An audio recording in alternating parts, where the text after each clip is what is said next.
Om Swastiastu, pemirsa Bali TV, kembali saya Nyoman Winata, redaktur pelaksana harian Bali Pos, menjumpai Anda dalam Bali Pos Talk. Dan kali ini, atau edisi kali ini, kita akan membahas tentang bagaimana citra polisi terkait dengan kasus Verdi Sambo dan juga efeknya yang ya katakanlah merembet kemana-mana gitu ya. Terutama pada bagaimana kemudian ada upaya penegakan hukum yang cukup kuat, tegas terhadap judi. Nah, ini juga bagian dari Sambo efek kalau publik melihatnya. Tapi awal nanti kita akan membahas tentang bagaimana kasus Verdi Sambo terhadap citra polisi. Kita mewawancarai pengamat hukum, Bapak Dr. Wayan Rideng, yang beliau juga akademisi di Fakultas Hukum Universitas Warmadewa. Kita sapa dulu narasumber kita, Om Swastiastu, Pak Wayan. Om Swastiastu, Pak Tut. Om Swastiastu, pemirsa Bali TV dimanapun berada. Ya, sehat ya, Pak? Astung kare, diberikan kesehatan, pun dengan situasi cuaca yang tidak menentu ya. Ya, kita bisa berkontribusi lah. Ya, baik. Kalau kita melihat bagaimana kasus Verdi Sambo ini yang cukup menyita perhatian publik, kalau Pak Wayan melihatnya citra dari polisi agak terganggu juga ya dengan ya tentu ini tidak bisa dipungkiri ya. Karena bagaimanapun media sosial ini kan mulai 1 bulan ini senantiasa menyuguhkan sebuah informasi dan berita-berita berkaitan dengan Sambo dan dinamikanya. Tentu saya sebagai orang yang bergelut di bidang hukum sangat prihatin, tetapi juga ada bagian yang perlu menjadi referensi terhadap persoalan hukum yang senantiasa berkembang, yang dinamikanya disesuaikan dengan situasi dan kondisi, bahkan masyarakat mudah-mudahan semakin melek dalam rangka menerima informasi, dan barangkali ada upaya untuk pembelajaran di dalam memberikan analisis mana yang sebenarnya betul, mana yang sebenarnya tidak valid dan bahkan hoax. Ini menjadi proses pembelajaran. Kita kan dihadapkan kepada sebuah situasi gelap ya, karena mungkin mohon maaf kepentingan-kepentingan yang menjadikan dinamikanya sampai saat ini yang demikian sangat memberikan perhatian, bahkan tidak di dalam negeri saja. Iya. Mungkin jadi di luar negeri, karena ya dengan informasi yang senantiasa kita kan manusia ada kecenderungan untuk ingin tahu. 2 menit apa sih yang terjadi, 3 menit. Ini sesuatu yang normal, bahkan menjadi proses untuk pembelajaran bagi kita semua. Tapi kalau Pak Yan sebagai pengamat hukum melihat bagaimana citra kepolisian dalam hal ini, ya walaupun selama ini kan sudah ada upaya untuk memperbaiki lah citra polisi ya, tapi dengan ada kasus Verdi Sambo ini sepertinya juga pasti terganggu juga ya citra. Ya, tentu saya sebagai orang yang bergelut di bidang hukum prihatin ya, tetapi juga harus kita pahami cakupan wilayah kita yang demikian luas, kemudian dengan jumlah penduduk, bahkan polisi di seluruh Indonesia itu berkisar sekitar 400.000 lebih. Nah, oleh sebab itu, kalau kita lihat aspek yang bekerjanya polisi bagian daripada memiliki misi perlindungan masyarakat, tentu kan kita harus angkat jempol. Karena kita bisa mendapat informasi terhadap hal-hal kepolisian dalam rangka untuk memberikan pengayoman dan perlindungan kepada masyarakat. Tetapi juga oleh karena kewenangan yang ada barangkali dalam istilah hukum itu ada kewenangan diskresi, barangkali ini terkadang disalahgunakan oleh oknum-oknum yang barangkali merusak institusi polisi yang sedemikian. Dari seluruh Indonesia banyak polisi-polisi yang baik dan bagus di dalam melakukan pekerjaan profesionalisme. Namun demikian, yang selama ini mungkin tercekoki, terstigma polisi begitu terbelalak oleh sebuah kasus Sambo dengan efek sedemikian rupa yang semua menyentuh aspek-aspek. Ya barangkali kita bisa lihat ada aspek perencanaan pembunuhan, barangkali penganiayaan, bahkan dengan pemberian informasi bohong, masyarakat sekarang supaya hati-hati, jangan mau didesain sedemikian rupa demi kepentingan kelompok dan individu tertentu sehingga nanti bisa terjebak kepada persoalan hukum. Yang rugi siapa? Nah, barangkali persoalan proses pembelajaran di sini juga. Jadi jangan kita melihat sesuatu itu berita mentah-mentah saja, tapi sesuatu yang perlu juga kita pahami terhadap proses pembelajaran bagi kita semua, terutama juga pada kelompok-kelompok masyarakat dan juga bagi institusi Polri, termasuk juga perkembangan pengetahuan di bidang penegakan hukum ini senantiasa untuk berkembang. Misalnya menyangkut terhadap aspek diskresi. Apakah fungsi-fungsi yang di dalamnya dengan kewenangan super body demikian itu tidak ada yang melakukan pengawasan-pengawasan. Pengawasan ini apakah lemah? Ini kan menjadi persoalan. Ini diskusi nampaknya untuk ke depan bagi pemerhati hukum, terutama bagi lembaga kami di Fakultas Hukum akan senantiasa menjadi atensi barangkali sebagai materi untuk pengayakan dalam rangka menambah kasana dalam rangka pengembangan hukum, khususnya mungkin hukum pidana maupun kriminologi. Karena model-model baru yang sedemikian dibuat alibi, kita terkerama seolah-olah benar adanya, tetapi Kata skenario. ya oleh karena apa ini menjadikan apa skenario ya yang sekiranya sudah disusun demikian rapi itu mentah. Iya. Ini yang terjadi Pak Dut ya. Ya, ini yang jadi keperhatian kita bersama ya. Iya. Paling tidak otomatis akan bukan sedikit, mungkin banyak juga Iya. akan mempengaruhi citra dari. Betul. Iya. Dan ini menjadi tugas berat dari kepolisian ke depan. Tapi kemudian kita melihat ada efeknya. Bagaimana kemudian Kapolri menegaskan kepada semua bawahannya untuk memberantas judi gitu, tanpa pandang bulu, tegas ya, judi darat, judi online dan segala macam gitu.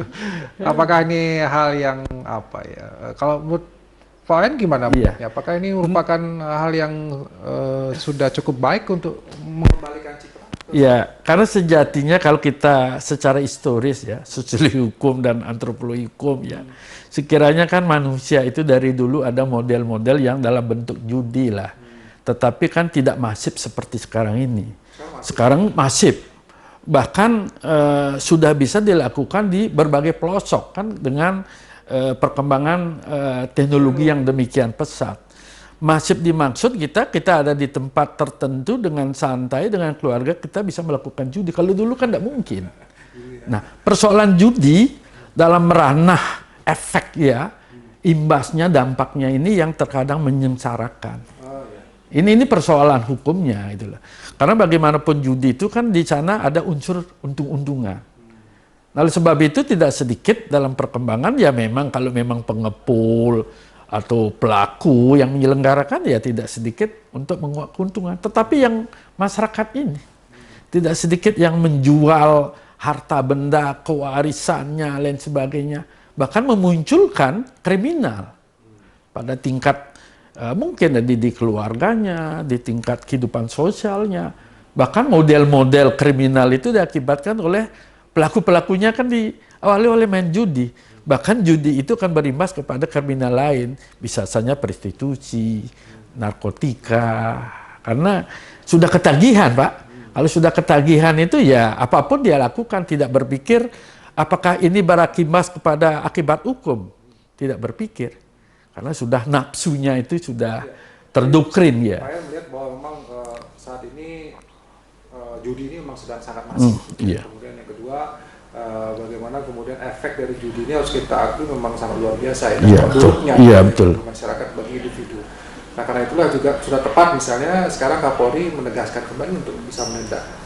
Tapi apakah ini hal yang mungkin dilakukan Pak Yan sebagai seorang? Ya tentu saya pikir jangan sporadis. Ketika baru ada ya keadaan yang demikian itu penegakan hukumnya itu hanya sesaat. Kita sih berharap Polri itu agar konsisten. Karena bagaimanapun juga undang-undang kan melarangnya kan pasal 303 kan KUHP jelas melarangnya. Oleh sebab itu jangan main-main kan kecenderungan masyarakat itu biasanya diberikan semacam kebijakan-kebijakan. Nah ini yang terjadi oleh sebab itu saya pikir mari kita tegakkan hukum. Tentu saya pikir Polri dengan upaya yang dilakukan tidak ada cara lain harus membersihkan dirinya untuk hal-hal kebaikan kepada masyarakat terutama kan dalam rangka perlindungan, pengayoman pada masyarakat. Saya pikir itu. Berarti ya dia Polri kalaupun memang serius kali ini gitu ya, Iya. menegakkan kasus penindakan terhadap judi harus konsisten gitu ya. Betul. Jangan sporadis gitu. Jangan sporadis dan berkelanjutan, kan konsisten itu supaya berkelanjutan, bahkan jangan ada ruang-ruang untuk diberikan kebijakan dengan alasan apapun, Pak. Kadang-kadang di Bali, mohon maaf, Sinampura kan dikaitkan dengan persoalan upekara adat. Nah, ini juga tajen, sabungan ayam atau model-model sejenisnya tidak usah dengan alibi sebagai sebuah hiburan.